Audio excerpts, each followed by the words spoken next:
Welcome to everyone. Business study के last lecture में हमने पढ़ा था मल्टीनेशनल कंपनीज के बारे में कि मल्टीनेशनल कंपनीज क्या होती हैं। अब हम इसी चैप्टर में चैप्टर नंबर 11 में पढ़ेंगे कि जॉइंट वेंचर क्या होता है, जिसको हम कहते हैं संयुक्त साहस। तो इस वीडियो के लास्ट में मैं आपको कुछ क्वेश्चंस देने वाली हूं इसी चैप्टर से रिलेटेड, तो आप उनके आंसर देंगे इन कमेंट बॉक्स में। तो चलिए स्टार्ट करते हैं। जॉइंट वेंचर क्या होता है? देखिए, first of all joint venture यानी संयुक्त साहस, संयुक्त मतलब जुड़ जाना, ठीक है, यानी दो ऐसे व्यवसाय, ठीक है, जो सामूहिक उद्देश्य यानी उनका जो मोटिव होगा, ठीक है, वो क्या होगा, एक जैसा होगा, मतलब आपस में डिसाइड कर लेंगे कि हमें हमारा ये ऑब्जेक्टिव है, ठीक है, या फिर लाभ कमाने के लिए वो क्या करते हैं, इकट्ठे हो जाते हैं, उसी को हम कहते हैं संयुक्त साहस। अब इसमें देखिए कौन कौन सी इंटरप्राइजेज हो सकती हैं, प्राइवेट हो सकती है, पब्लिक हो सकती है, या फिर फॉरेन की हो सकती है। तो कोई भी कंपनी आपस में दो मिलकर इस तरह का कोई बिजनेस कर सकती हैं। तो अगर बात करें हम इंटरनेशनल बिजनेस के अकॉर्डिंग, तो इसमें क्या होता है, आपकी जो डोमेस्टिक इंटरप्राइज होती है यानी घरेलू जो आपका उपक्रम है और विदेशी, वो दोनों ही स्वामित्व और प्रबंध में क्या होते हैं, भागीदारी रखते हैं, यानी ऑनरशिप और जो मैनेजमेंट होगा वो दोनों मिलकर करेंगी।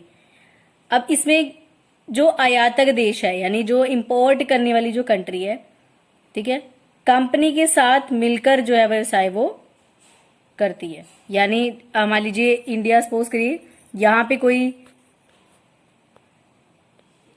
कोई सामान जो है वो मंगवाया जाना है, ठीक है, तो अदर जो कंपनी वो मिलकर उनके साथ क्या करेगी, इंडिया के साथ काम करेगी। अब इसके रीजंस क्या हो सकते हैं, ऐसा करने के रीजन हो सकते हैं कि हम अपने जो हमारे रिसोर्सेज हैं जैसे कैपिटल है या ह्यूमन पावर है, ठीक है, उसका यूटिलाइजेशन करना चाहते हैं, या उस चीज की कमी है, ठीक है, हम अपने बिजनेस को बढ़ाना चाहते हैं इंटरनेशनल लेवल तक, इसलिए कर सकते हैं। या फिर कंपनी को ये लगे कि जो इंपोर्ट करने वाली कंट्री है उनके जो पार्टनर्स हैं स्थानीय, जो लोकल वहां रहने वाले हैं, उनके साथ बिजनेस करना आपके लिए बेनिफिशियल होगा, तब आप ऐसा करेंगे। या फिर आपको डिस्ट्रीब्यूशन सिस्टम का लाभ उठाना है, बेनिफिट लेना है, उस कंडीशन कुछ भी हो सकते हैं कि जब आप अदर कंपनी के साथ क्या कर लेते हो, ज्वाइंट करके अपना बिजनेस करते हो। तो देखिए क्लियर मीनिंग देख लेते हैं इसका।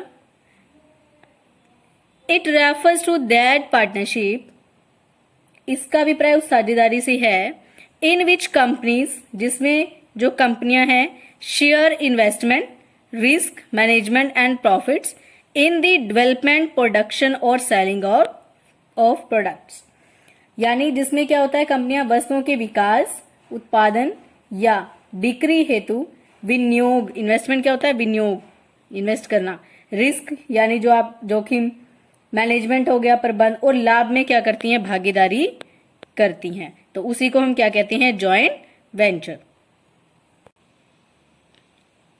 चलिए अब देखते हैं इसके बेनिफिट्स क्या, अगर आप जॉइंट वेंचर कर लेते हो उससे आपको क्या फायदा मिलता है। तो फर्स्ट है देखिए, easy entry in overseas markets, यानी जो आपकी विदेशी बाजार है उसमें आसान प्रवेश हो जाता है, यानी वहां तक पहुंचना बहुत ईजी हो जाता है।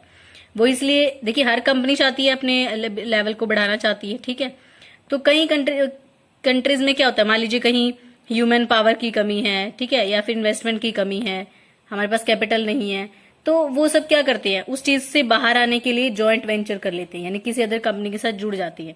उससे क्या होता है, मान लीजिए फॉरेन मार्केट में हम ऐसा कर रहे हैं, तो उससे क्या होगा, जो विदेशी साझेदार है वो पूंजी भी लगाएगा, और जो मानव शक्ति यानी ह्यूमन पावर है, पर्सन, लोग काम करने के लिए आपको वो भी मिल जाएंगे, ठीक है। तो इससे क्या होगा, आपको बिजनेस करना ईजी हो जाएगा और आपका जो बिजनेस का लेवल है वो इंटरनेशनल लेवल तक पहुंच जाएगा। सेकेंड है रिस्क इन मिनिमाइज्ड, यानी जो जोखिम है उसमें न्यूनता होती है, यानी रिस्क जो है वो बहुत ही कम होता है। देखिए जो आपकी विदेशी जो आपका बाजार है वहां पे रिस्क ज्यादा होता है, क्योंकि आपको पूरी नॉलेज नहीं है, वहां की जानकारी नहीं है क्या है, कैसी कंडीशंस है। लेकिन वहां जो स्थानीय भागीदार है वो पूरी मार्केट के बारे में सब कुछ जानते हैं। तो इस तरह से अगर कोई गवर्नमेंट वहां की कोई पॉलिसी चेंज करती है, कुछ भी चेंजेस आते हैं, तो वो इजिली उनको क्या कर सकते हैं, उससे होने वाला जो रिस्क है, जोखिम है, उससे बचा सकते हैं कंपनी को, यानी कम हो जाता है वो रिस्क आपका, ठीक है। थर्ड है टेक्नोलॉजिकल बेनिफिट, यानी तकनीकी लाभ मिलते हैं। तकनीकी लाभ कैसे मिलेंगे? देखिए नई नई टेक्नोलॉजी आ रही है, आप देखते रहते हैं नए नए कि एडवांस हो गई है टेक्नोलॉजी, नई नई चीज़ें आ गई हैं, ठीक है, तो उसका भी पूरा बेनिफिट आपको मिल जाता है। नेक्स्ट है कॉम्पिटिटिव स्ट्रेंथ, यानी प्रतियोगी ताकत। जब देखिए दो कंपनियां मिल जाएंगी तो निश्चित रूप से क्या होगा, कंपटीशन को फेस करने के लिए उनकी जो पावर है वो भी, स्ट्रेंथ है वो बढ़ जाएगी, यानी दूसरी कंपनीज के मुकाबले वो अच्छा परफॉर्म करेंगी और भी ज्यादा। एंड लास्ट है लागतों में कमी, यानी रिडक्शन इन कॉस्ट। जब दो कंपनियां आपस में मिलती हैं तो बड़े पैमाने पर, यानी कह सकते हो आप जो लार्ज स्केल है, ठीक है, वहां तक बिजनेस करना पॉसिबल है, कर रहे हो और आप उसको, तो उन्हें बड़े पैमाने की जो है बचतें भी मिलती है, सेविंग्स भी उनकी बड़ी होती हैं, ठीक है। और इससे क्या होता है, आपकी जो प्रोडक्शन कॉस्ट है वो कम हो जाती है, यानी रिड्यूस हो जाती है। तो इस तरह से ये थे जॉइंट वेंचर के कुछ बेनिफिट्स। ऐसे अगर आपको लगता है आप और भी पॉइंट्स इसमें से निकाल सकते हैं तो आप अपने आप जो है उनको जरूर बनाइए पॉइंट्स को। नेक्स्ट टॉपिक है पब्लिक प्राइवेट पार्टनरशिप, यानी जिसको हम कहते हैं PPP, ठीक है। देखिए पब्लिक प्राइवेट पार्टनरशिप क्या होती है, मीनिंग देखते हैं इसका।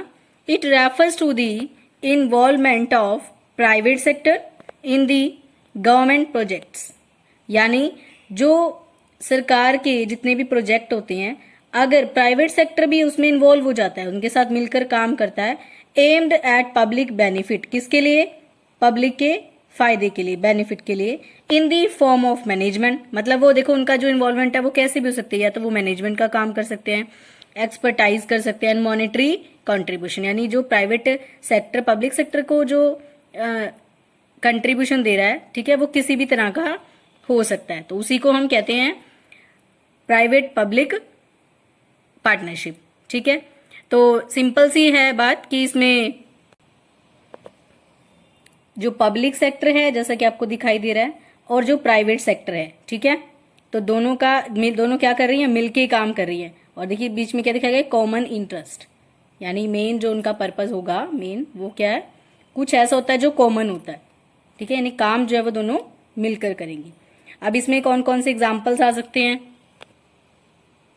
देखिए ट्रांसपोर्ट में हो सकता है रोड्स, रेलवेज, या फिर टोल ब्रिज हो गए आपकी, एजुकेशन में स्कूल्स कॉलेजेस हो गए, यूनिवर्सिटीज हो गई, हेल्थ केयर में हॉस्पिटल्स हो गए, waste management, collection and waste to energy plants, और इसी तरह से वाटर में कलेक्शन, ट्रीटमेंट एंड डिस्ट्रीब्यूशन। तो इस तरह से ये जो प्राइवेट सेक्टर है और जो गवर्नमेंट सेक्टर है वो क्या करते हैं, मिलकर काम करते हैं इनमें, ठीक है।